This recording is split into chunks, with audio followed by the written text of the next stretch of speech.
we're back on Good Morning Sri Lanka. In case you just tuned in, we have the great writer in the studio, Vimarshana, and his beautiful wife Roshni in the studio. Now I was going to ask you, now he said that yes, obviously there's a huge role when your spouse supports on what you're doing. Do you ever criticize his work? Would you ever, even in the future? I mean, I would. I would. It's not like that I can't and I wouldn't. It's not like, oh my god, I would never ever say anything. Right. But I don't actually. Oh, you don't? To be honest, like with the earlier book, I didn't. I had nothing critical to say. But having said that, like, you know, the process of getting it out there, or like the cover and the printing and the, you know, all of those processes, yes, see, that is my expertise. Like, I didn't want to like sort of get involved in like criticizing the content of the book. I might have had some opinions and stuff like that, but we very much think alike. Right. In that way, we're alike. We're a lot alike that way, I think, because we agree on like everything in terms of, you know, values and how to live and things like that. But of course, we have different personalities, maybe in a slightly where our interests may be different. Like, I'm not interested in writing or reading or something like that, but I'm interested in dancing and singing and more into that sort of fields where he's not. Right. I get involved in like the process of getting it out and doing his promotions, even like, you know, I'm pretty much his stylist and things like that. So I see. My God, I found out this is not you, it's your stylist. What is this? I'm a lot of things for him in that way. Okay, now getting criticism for a book from someone else is different. When someone's really close to you, how does that make you feel? How do you handle it? I like not to use the word criticism because it's got this negative connotation. Yeah.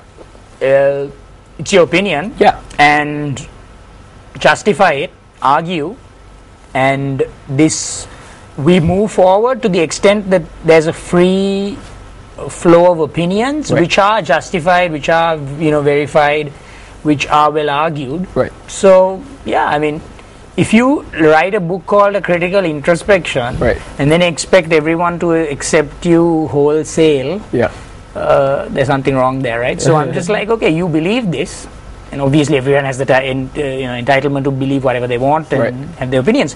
Justified. Catalyze the debate, stimulate the discourse. That's what I say. And I might be the person who, with books, sort of sets it off. As you said, watch the world burn. But it is up to other people. It's a great Batman quote. You know, I had to bring it. Every show is my mission to put a Batman quote. Good morning, Sri well, I wouldn't ask you what you think of the new Batman, but anyway. Ben Affleck, dude. Yeah, I know. Sorry. To be honest, if you really want me to tell you, I have nothing negative to say. Heath Ledger did a good job as Joker. So we're getting. Stop talking about Batman. Right? I know. I can always sidetrack you with Batman. So it's about watching the world burn intellectually. Yeah. Definitely not physically. Definitely not, you know, some of the things which have happened to me, definitely not, you know, tangibly, violently. But when intellectuals are set on fire, right, that can only lead to a discourse which will move forward, push forward our thoughtscape, is a word I coined in this book, thoughtscape, right, which will only move our thoughts and our values and our beliefs, you can only refine them, okay? So yeah, I mean, I don't care about, it's not that I don't care, I think it is my goal to get people disagreeing, agreeing with me. I think that is part of one of my goals, I would say. Okay, for now, if, like, for example, if she would ever say, oh, honey, I don't think that's a really good word, you should use, would you be like, oh no, I have to put it in there, or would you be like, oh yes, of course, honey, and like just tell her what she wants to hear, and then Roshan is not a micromanager, you know, and actually at work, I'm not either. I'm like, you know, that could really asphyxiate art. Yeah. That could really strangle art. Imagine if you told someone like Salvador Dali, you know what, I don't like this color. It's not about, art is not about right or wrong necessarily. Right. Let the artist be, and when that product comes out, let other artists contribute. It's a wonderfully diverse, rich, eclectic field, world we could live in. So it's not about nitpicking about, and Roshni doesn't do that, and it's not about the commas and the semicolons, and which, to be honest, I'm very bad at. So I don't know any traditional structure of writing. Right. It's not about that. It's not about that. You know, if you look at the people who revolutionized fields, okay, and everyone knows these people. Like, for instance, I hate to talk about the great people because it just seems that I'm sort of name dropping. You know, guys like Steve Jobs. They were not great computer engineers. The people who revolutionize fields are not necessarily insiders. Right. So in the same way, art, that's called the institutional theory of art in philosophy. What is art? Is it something which people say is art, which the establishment says is art? Or is it something which is individual and expressive, you get it, and personal, which tries to get out a message which lives out your emotional life within certain works? But if it's institutional, then we'll have to really narrow down art, right? Whatever some established old coot says is art becomes art. So I would say, let anyone do, let anyone write, let anyone paint, sing any way they want.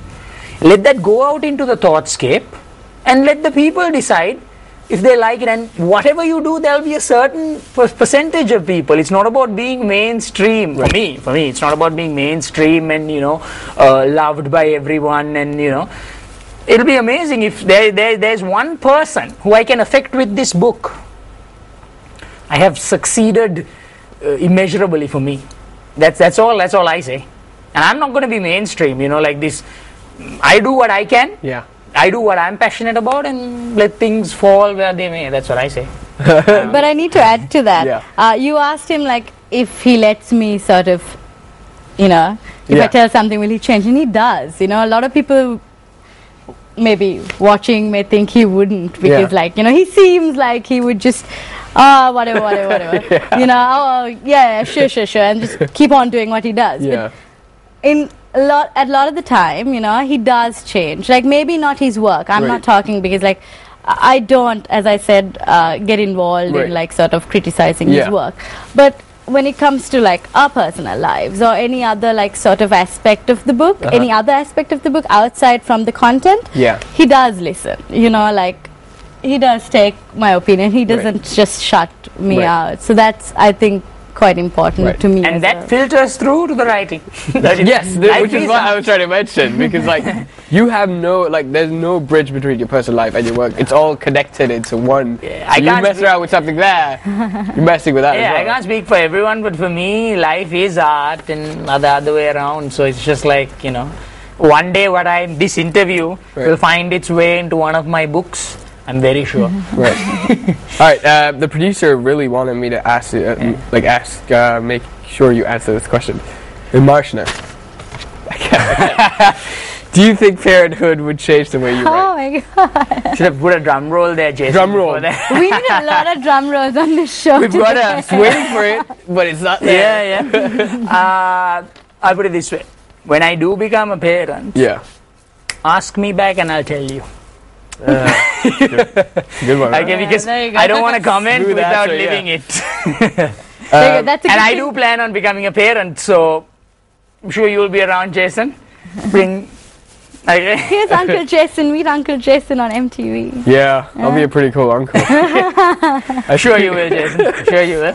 Alright, now how important, we didn't really get into detail on how exactly important your publishing role in his books are.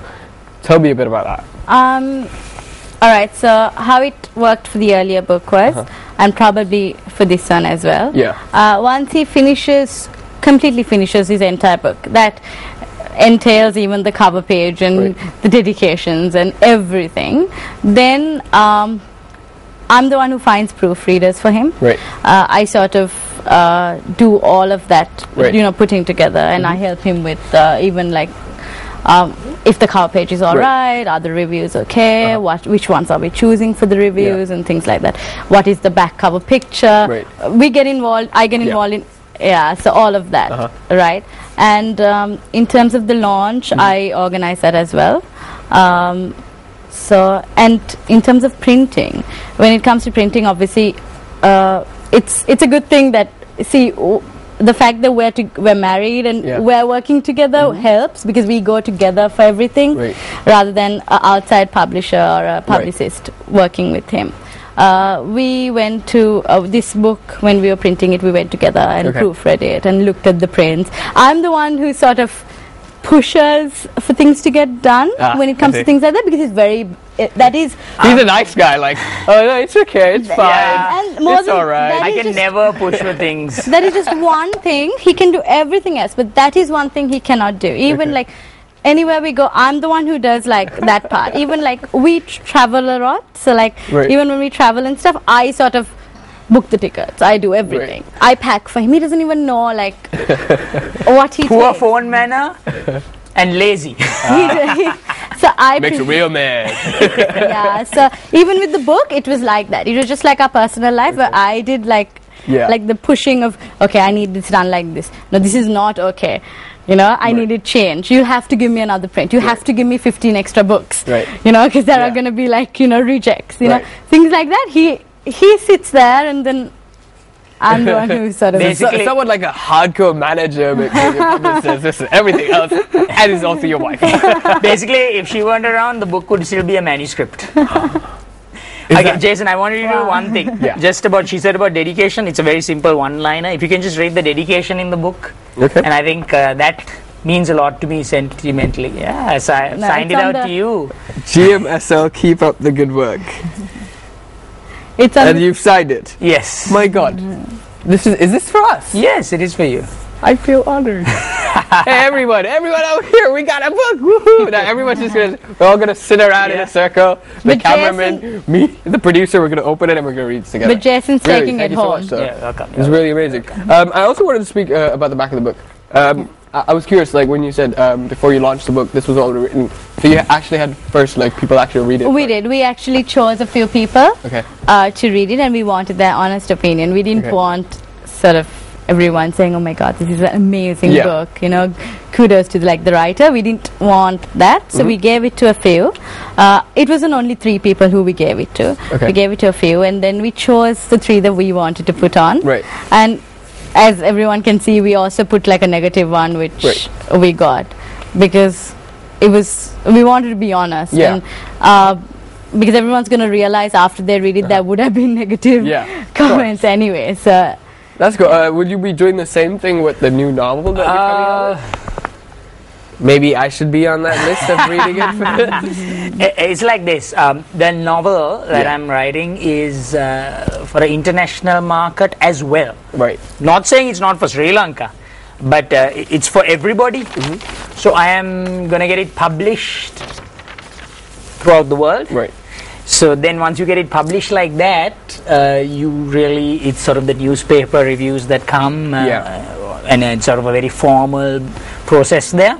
And you know, it's sort of the Times and the whatever newspaper and whatever, hopefully that gets on. So I wouldn't have real creative control over the front and the back cover, but I think given the nature of the novel, I would really press for this kind of thing too, because look, everyone's not going to agree with this book. Why not tell that to the prospective reader, the prospective buyer at the bookshop, because that's the kind of person we want, you know. So yeah, I would push for that. I don't know if it'll eventuate, but I'll push for it. And we're definitely here at Good Morning Sri Lanka. We give you our full support because you gave us a book. All right, so we're out of time, unfortunately, and I know it looks like I'm crying. I really am crying, but thank you so much for the book, and we wish you the best of luck in your future. Thank you. And we can't wait for the new book, January 8th. 2014. Hopefully, now that I've really set the date on TV, I'm gonna have to have it. When you say something on MTV, it'll be held. You'll be held accountable for the rest of your life.